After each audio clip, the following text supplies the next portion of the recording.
Welcome to the tutorial How to Add Effects to Your Scene.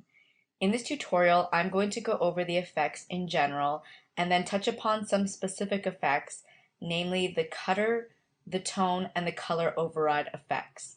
But before we begin, I'd like to let you know about some corrections that I made.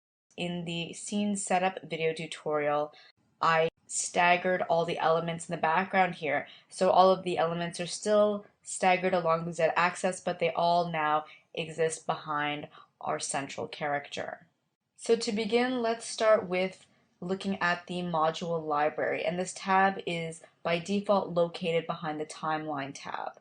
So if we click on that, we bring up the module library, and right here on the far left side of the module library is what's known as the module library view toolbar. And there are three tools in that toolbar, three icons in that toolbar. The first one is what allows you to view all the effects as icons in the various tabs. So if we click on these little gray rectangles with white titles on them, you can see that there are various tabs that house different types of modules, and they're grouped in certain ways. So obviously the 3D and the deformation relate to those processes. The group relates to modules that are involved in grouping, particles with particle effects. In the Move tab, you would see things like the peg, the quad map, things like that you would use to move elements, etc. And the two most important being the All Modules, which lists all of the effects in alphabetical order, as well as the favorites. So let's go back and look at the module library toolbar here. I didn't finish with that. The second button is to view as list. So if you click on this, you can view all the items of a given tab in alphabetical order by name, and then with a small description of what it does, which can be useful if you're wondering what a specific effect does. Then the last one is to view as icon with names. So you get the icon, you get the name, and then you get the description as well. But let's go back to the default to view as icons. So as I was saying, the favorites tab is a good one because it houses the most often used modules, so the composites, the peg, the right module, the camera, adding a color card which adds a solid background, etc. But what you can also do is add any other effect module from a different tab to the favorites tab. And the easiest way to do this is to go into one of the other sections of the interface, to add a second version of the module library, then to go to a place where you can select a different module. Say, for example, you use the Multiport Out all the time. So what you can do is select the Multiport Out module from the Groups tab, and then drag it over the Favorites tab, and you'll see that that green circle with the white plus sign appears, which lets you know that you're then able to release your mouse in order to drop that effect into the Favorites tab. So now the Multiport Out is in the Favorites tab, and if you decide later on that your Favorites tab is too cluttered, you simply need to select any effects module that you no longer want in this tab and then hit the delete button. So let's just close that. So something to know about the effects modules is that they always need a drawing connection. For example, I can't just drop a blur effect into my network viewer, into my scene. The software will wonder what it is that I want to be blurred. So if I want to blur, say, these rocks, for example, I would have to attach this rock drawing layer to the effects module in order for these rocks to be blurred. If I want everything in the scene to be blurred, that's fine. But then I would need to plug all those different elements into the blur module. The other thing that effects modules sometimes need are matte layers as well. So a matte is something that will define the area where the effect will be applied. And when you create a matte, the software doesn't consider the color or the details of that matte. What it's really looking for is the outer shape as well as the transparency of the matte. And this will become more clear as we go through a few examples. So let's do that. Let's start with the cutter effect. And what I'm going to cut out, in fact, are the character's eyes. So let's click somewhere here in the camera view and then zoom in. And really close in on the character's eyes so we can see what we're doing. Then in the network view, let's go into our Hero Master group, And in fact, I'm going to expand the network view so that we can maneuver in it a little bit more easily. And let's look for the head group again, and then the facial features group, and here we have our two eyes. So let's start with the left eye. I'm going to enter that group, and we can see here that we have the eye, which if you remember, and I can select the transform tool and then select the peg to make it obvious. So the eye is actually the white of the eye, so not the iris and the pupil, but the white along with the black outline of the white of the eye. And if we select the pupil, you'll see it really is the iris and the pupil. And of course, the peg for the eye moves both the pupil and the eye because we want them to be moved together. So the reason that I would like to apply a cutter effect to the eyes is that when I move the iris and the pupil, say upwards to make the character look like he's looking up, or downwards to make him look like he's looking down, all of the entire pupil and iris is exposed, which of course looks anatomically speaking unrealistic. So for example, if I grab the pupil peg and I pull it upwards, you'll see that the eye is outside of the white but into the skin of the face, so that doesn't look real. What would look more realistic is if all of this part was hidden, the top part of the iris and the pupil. So we're going to use the cutter effect to make that happen. The first thing I'm going to do is from the favorites tab, I'm going to grab a composite and drag and drop that into the left eye group in the network view, and then I'm going to do the same with this cutter. So I'm going to plug both the left pupil and the left eye into the composite, and then plug the composite into the multiport out, and then click on this little yellow box here on the composite to bring up the layer properties of the composite, and I'm going to change the mode from bitmap to pass-through. And once again, that's so that we can manipulate the different composited elements still as unflattened vector elements. Then what I'm going to do is I'm going to exit the group and go up one group level. So that's back inside the facial features. And you can see that there's a new outport that's been created. And so what I'm going to do is unplug what used to be the ports for the eye, the whites of the eye, and the pupil and iris that was coming out, and now we just have the one for the composite, which composites both those elements, and I'm going to plug that into the composite for the facial features, and then I'm going to go back into the left eye group. So as I was mentioning before, some effect modules need mats as well as drawing layers attached to them. So the element that we would like cut out, so to speak, is the pupil, because as it looks up or down, part of it's going to disappear. So part of it will be cut out. But the mat that we want to create, so in other words, the area that will define where it's visible and where it will suddenly become partially not visible, is the white of the eye. And in fact, it's not all of the white of the eye, because it doesn't include this black line. It really is just the white of the eye. So I'll show you what I mean. I'm just going to move the pupil up. I'm going to use the Option button if you're using Mac, or the Alt button if you're using Windows, to pass the cutter module through. So the drawing that we would like to get cut by the module goes into the right port of the cutter effect, whereas the mat goes into the left. So now what we need to do is create the mat. If we select the Hero Left Eye module and we go to the drawing view, you'll see that it looks like this.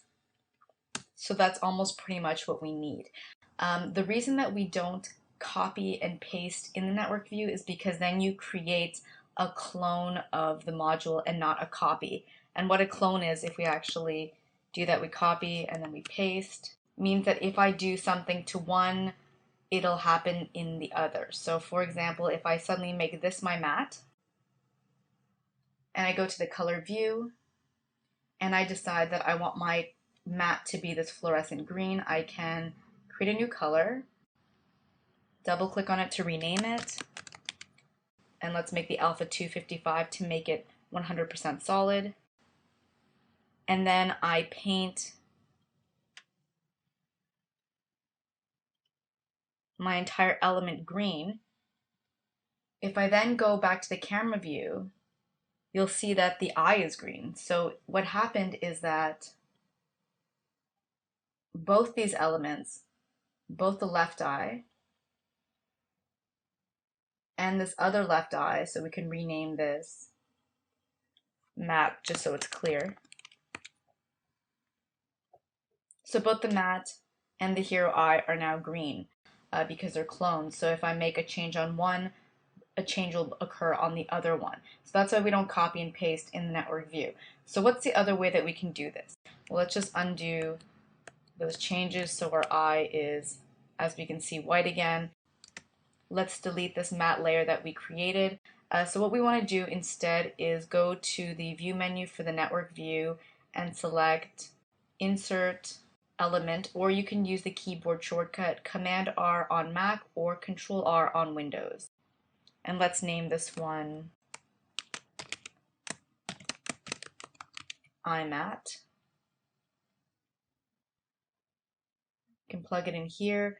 Let's go back to our hero eye layer, go back to the drawing view, use the select tool to select the entire element, use Command C or Control C if you're using Windows to copy it, go to our iMatte layer and paste. And now what we can do is paint the matte green again, so we can make the whole thing green, and I'll show you what we don't want. So I'm just going to make this whole thing green to show you another wrong example. And now if we go to the network view, the last thing we want to do is we want to connect the iMatte to the iPeg, and we want to go into the cutter module and use inverted. So let me explain both of those things. So let's move this down so it all becomes a little bit easier to see.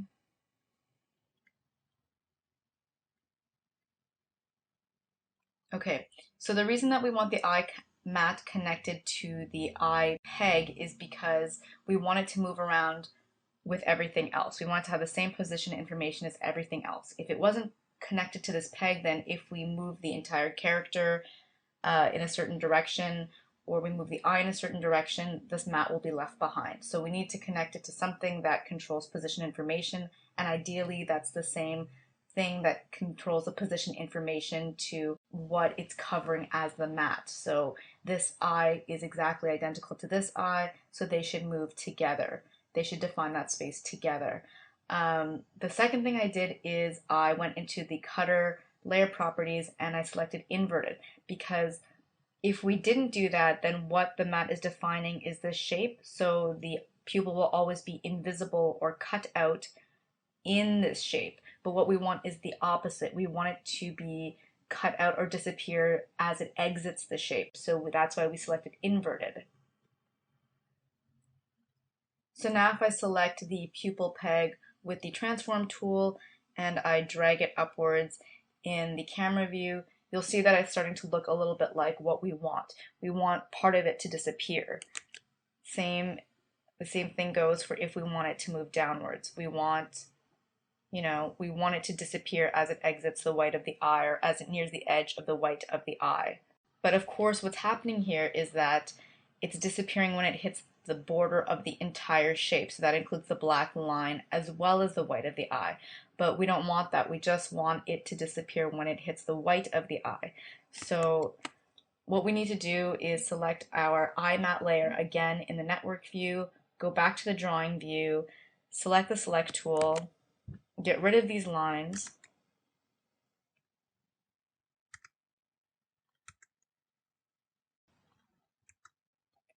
and now if we go to the camera view and we do the test one last time,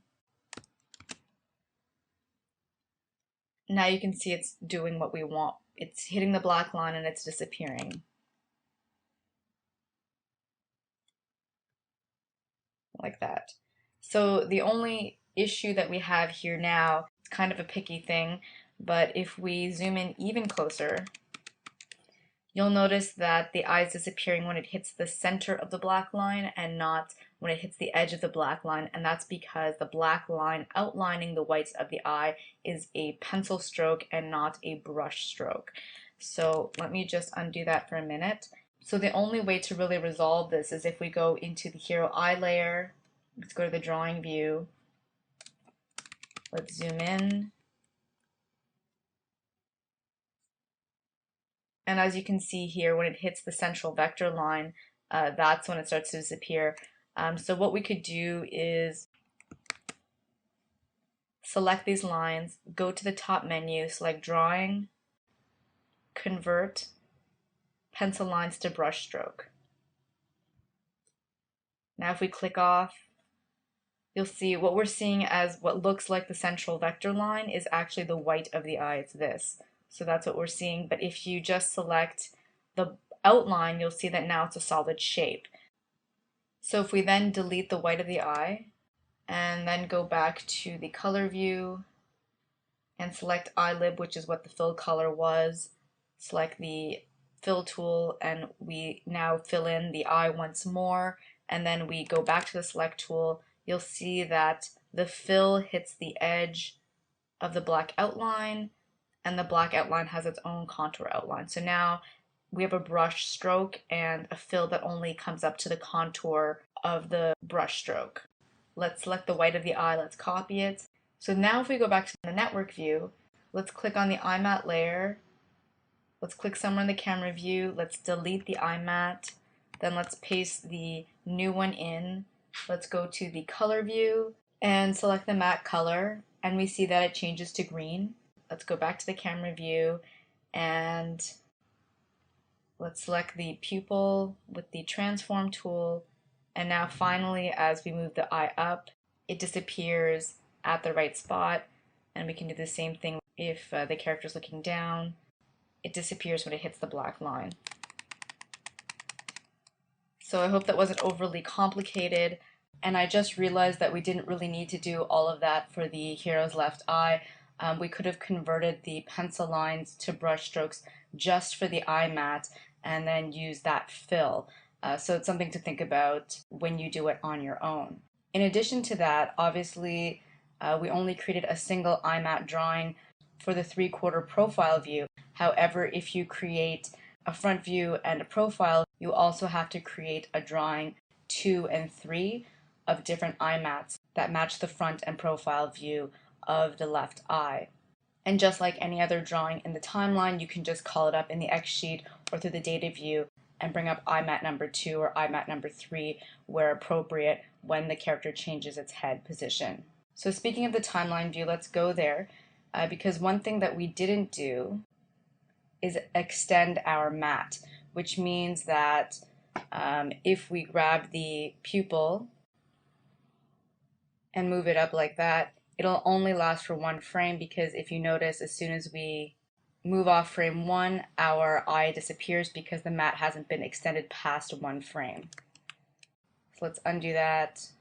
And I'm going to select the eye matte in the network view and then click somewhere in the timeline view and then click on the Centron selection button and then do it again. And then I believe I need to click on it one more time, and if we drag this bar towards the right, we can see that the eye matte layer is here and that, yes, of course, it only exists for 1 frame.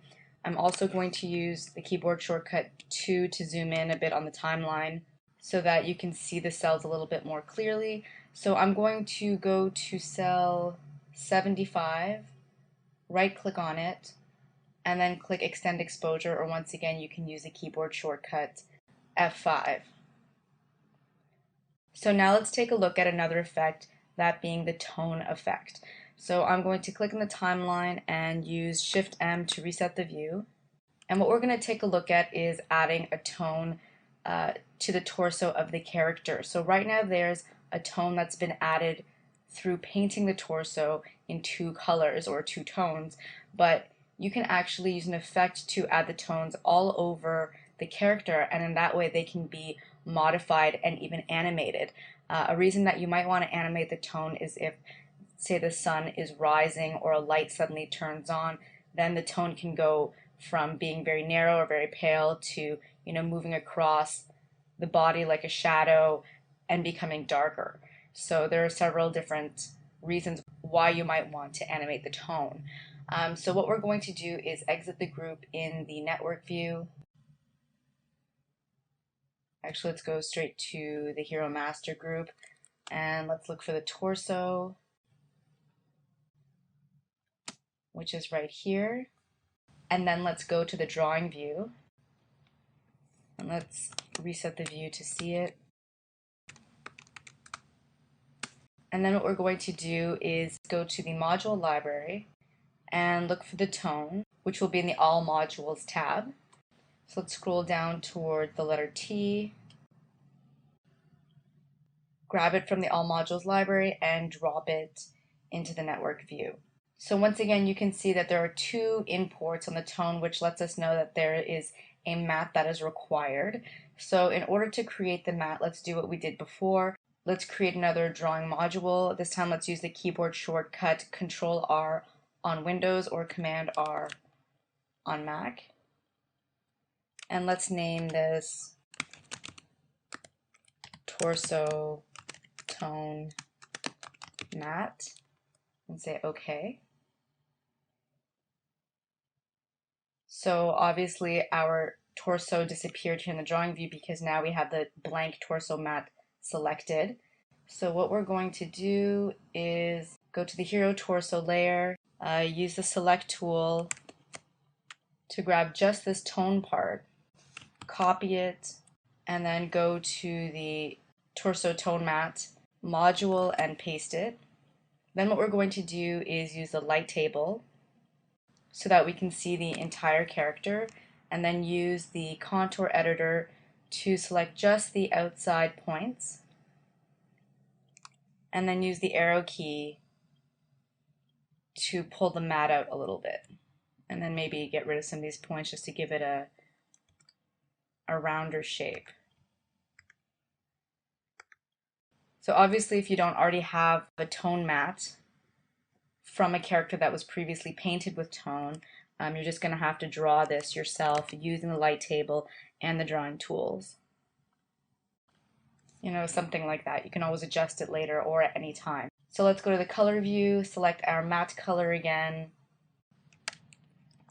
select the paint tool, color it green, go back to the network view, select our actual torso layer, let's turn off the light table, let's select the color picker, select the lighter blue color, and if we go to the color view we can see that, and then use the paint tool to paint that in so that the torso is now filled with the same uniform color. So now let's go back to the network view and let's use the keyboard shortcut Option on Mac or Alt on Windows to pass the tone effect through the wire that connects the torso to the composite for the character.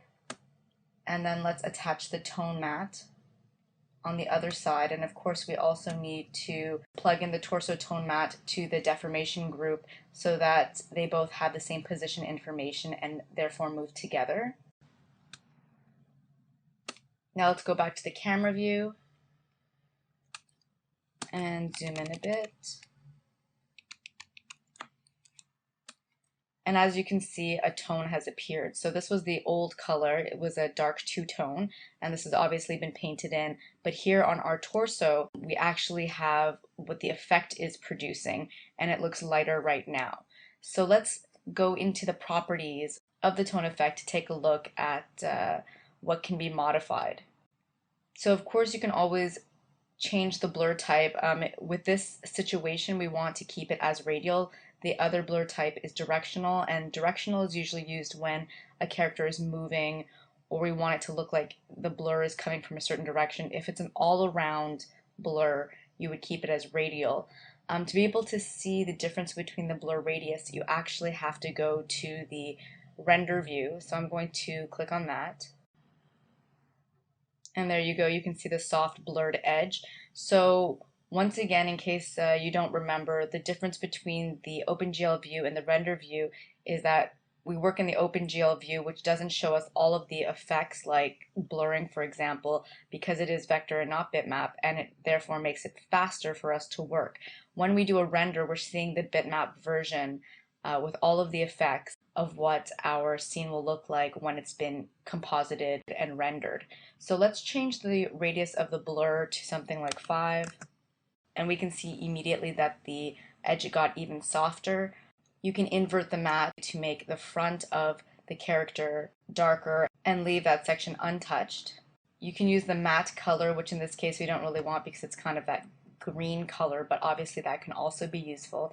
If you use the multiplicative, it just makes it even darker because it's multiplying the color.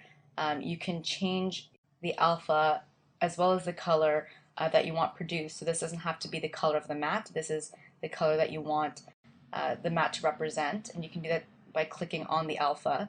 And for example, we can make it very dark. We can take it down again. Right now it's a gray, but we could change the color and see now it looks kind of purple. So clearly all of those things are possible.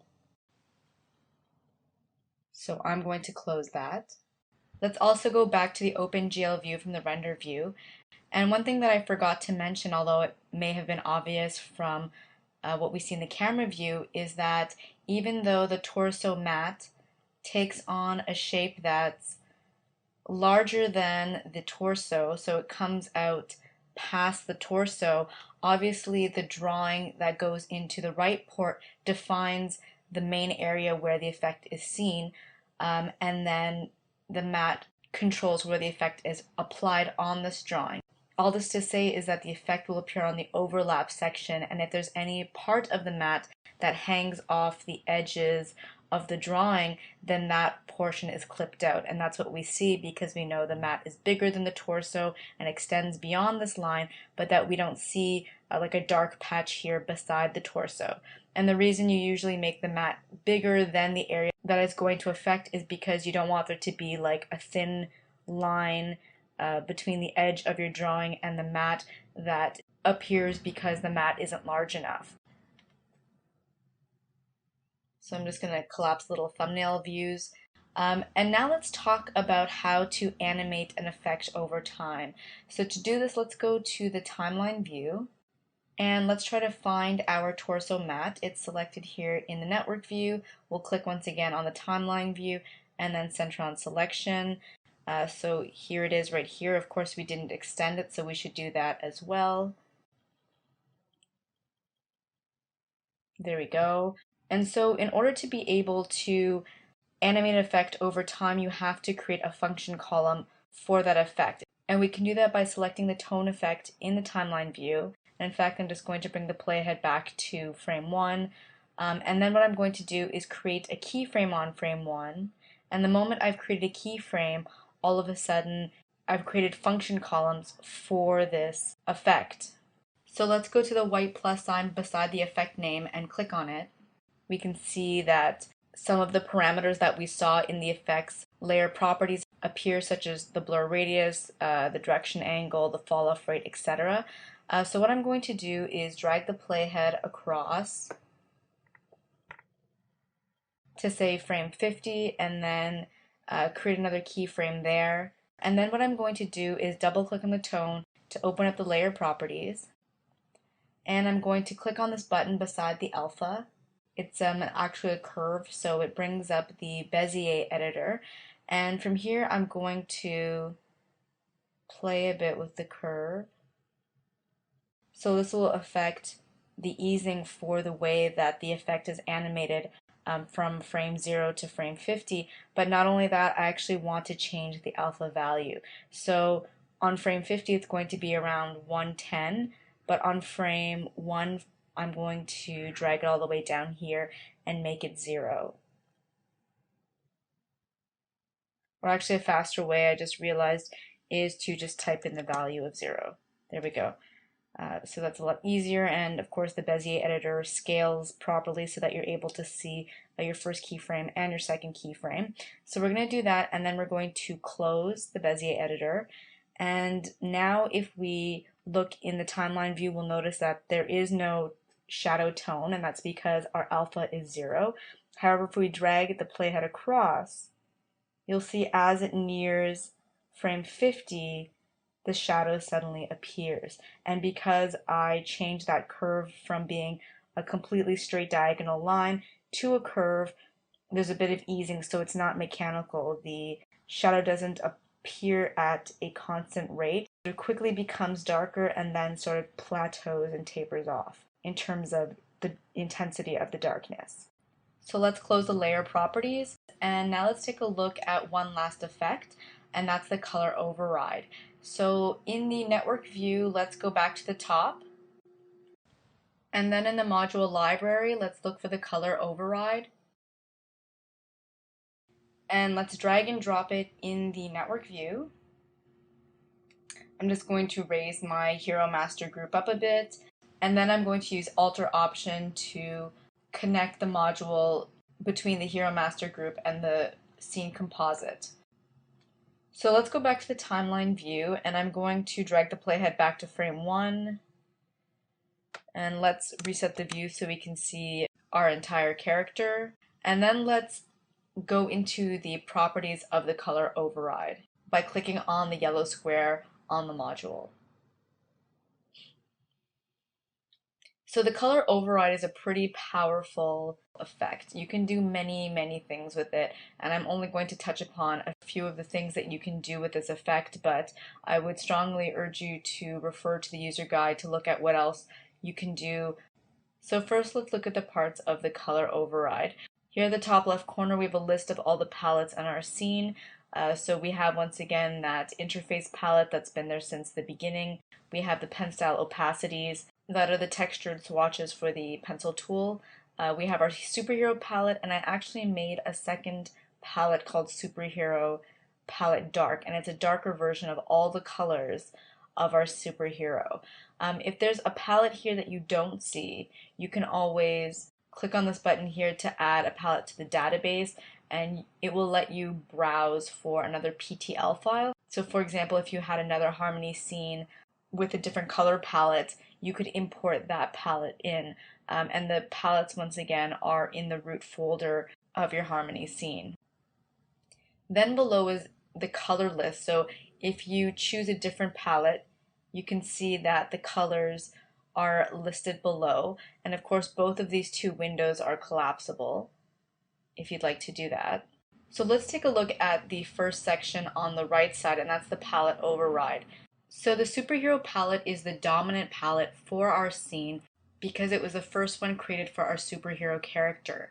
However, what if we wanted the darker palette that was modeled off the original palette to be the dominant palette for this scene? So in other words, for the superhero character to be rendered in this scene with those darker colors.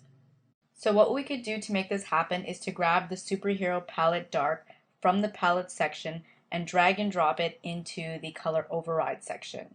And now, as you can see, it takes precedence over the superhero palette, which is why all of a sudden our character turned dark in the camera view. So I'm just going to click that and delete it. Then if we take a look at the color override section, what we could do with this section is drag in a specific color and then manipulate it in a different way. So let's go back to the superhero palette. Then from the superhero palette, let's grab the gloves color, which is also the color of the torso here, and drag it into the color override section. Then under the mode section, let's click where it says new RGBA to bring up the menu, and let's select color not visible. Immediately you can see in the camera view that anything that was painted with this gloves color then becomes transparent or not visible. So that, for example, is something you can do with the color override effect. So let's delete that, and this time let's select the pant color and drag and drop it into the color override section. And this time from the texture file name, let's click just beneath on the words not used, and that brings up the texture file browser window. So from that browser window, I'm going to select the Galaxy TGA file, and you can once again select either TGA or PSD files, and then I'm going to click on the open button. And the reason that we can't see anything is twofold. First of all, we need to change the mode. So I'm going to click once again on the new RGBA to bring up the mode menu. And this time I'm going to select something like Texture Original Matrix or one of the texture options. Then what I'm going to do is click on the render mode. So now as you can see, that galaxy texture fills in any place where the pant swatch had filled in color. And once again, I'm just going to click on this and then delete it. So let's go back to the OpenGL view, and actually I'm also going to close the layer properties because to show you the next section, selected colors, I want to navigate somewhere different in the network view. So let's go into the master group, and then let's go back into the head group, and then once again into the facial features, and once again into the left eye. So if you remember, we had a network system here to make the eye cutter effect work. So let's zoom in on the face again so we can see how this effect will work.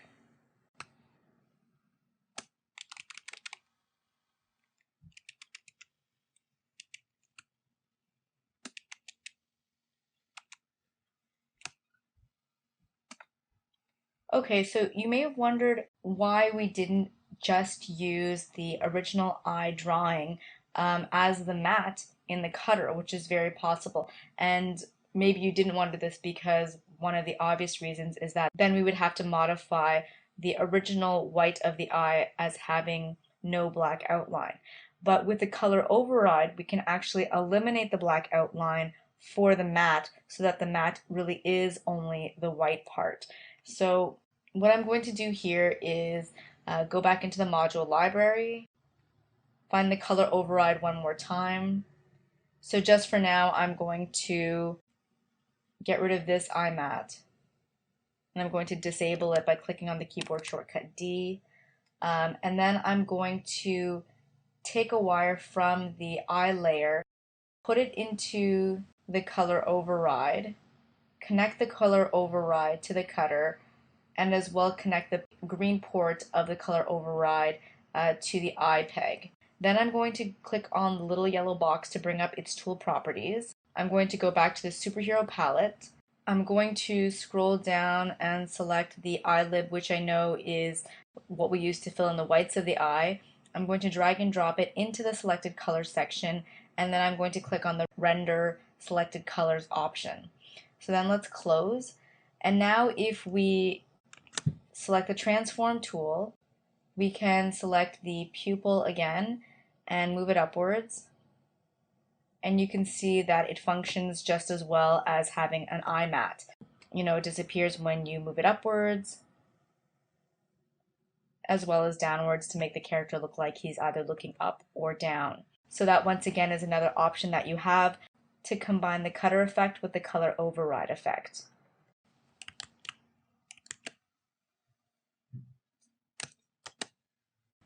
So that's it for the tutorial how to add effects. Stay tuned for the next tutorial, how to export a movie.